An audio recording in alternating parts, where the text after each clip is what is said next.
while we're waiting for our cookie to cool, we're going to make the packaging for our gift from the heart. I have one sheet of 8.5 by 11 cardstock. This is in a nice gold color. You can use any color you like. I'm going to cut a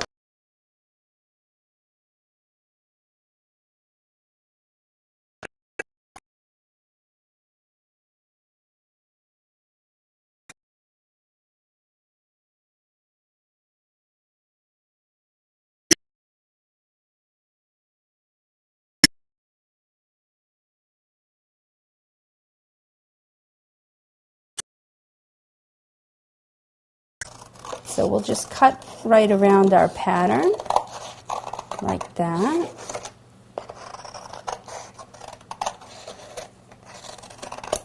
And cutting from the outside to the point here, because it's a little bit easier to get there.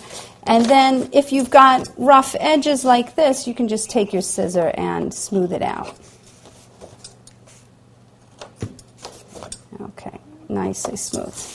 Now we're going to now we're going to put our message right here on the front. Our packaging is going to be rolled like this, so our message needs to be right in the front here. And I'm using a glitter paint for that, and I'm doing gold on gold. To go along with our puzzle theme, I'm going to write a message, I love you to pieces.